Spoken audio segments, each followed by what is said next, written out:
जय श्री झूलेलाल। सतनाम साखी सिंधी समाचार राजस्थान में तव्हां सभिनि जो स्वागत है। दोस्तों, अॼु जी ॻाल्हि कंदासीं वापसि सां भॻवान श्री झूलेलाल मंदिर तपोभूमि गुरुग्राम नगलीधाम जी। जी हा, उते जा भक्त आहिनि जेका गुजर समाज जा आहिनि, अभी तो सिंधी समाज जा कान आहिनि, गुजर समाज जा आहिनि। उन्हनि जी आस्था एतिरी सुठी, एतिरी सुहिणी आहे कि असां तव्हांखे असांजे वीडियो माध्यम सां ॾेखारियूं था कि 7 किलोमीटर ताणी जी परिक्रमा करे भगवान श्री झूलेलाल साईं जा दर्शन कंदा आहिनि ऐं दंडवत प्रणाम कंदा आहिनि ऐं पोइ विधि विधान सां गॾु पूजा आरती इत्यादि कंदा आहिनि।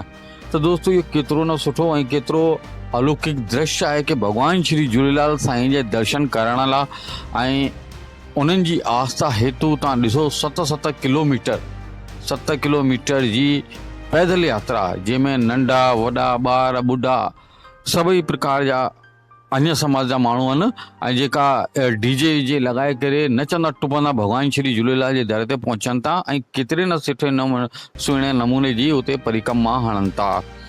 त अॼु असां इहे तव्हांखे जानकारी असांजे वीडियो जे माध्यम सां ॾियूं पिया कि भगवान श्री झूलेलाल जे प्रति केतिरी न सुठी उन्हनि जी आस्था आहे।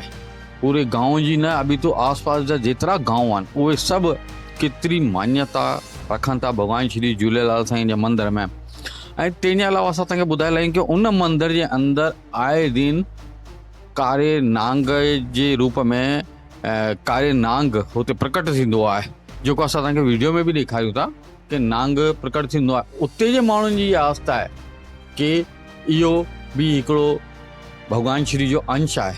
उहे हुनखे मारींदा कान आहिनि ऐं उहो नांग कंहिंखे ॾसंदो कान आहे ऐं हुन नांग खे धीरे धीरे करे वापसि उहे पहाड़नि ते छॾे ॾींदा आहिनि। त उहो नांग बि असां तव्हांखे बार बार ॾेखारियूं पिया कि भगवान श्री झूलेलाल जे मंदर में कीअं आख़िर उहो नांग प्रकट थींदो आहे, ईंदो आहे, किथां ईंदो आहे, किथे वेंदो आहे, हिकिड़ो ॾाढो वॾो सुवालु आहे। त अचो असां तव्हांखे उन भगवान श्री झूलेलाल साईं जी 7 किलोमीटर जी परिक्रमा बि ॾेखारूं था ऐं उन सर्प जा दर्शन बि करायूं था जेको उन मंदर में आए दिन किथां न किथां प्रकट थींदो आहे ऐं वापसि पंहिंजी जॻह ते विंदुली आहे। जय श्री झूलेलाल।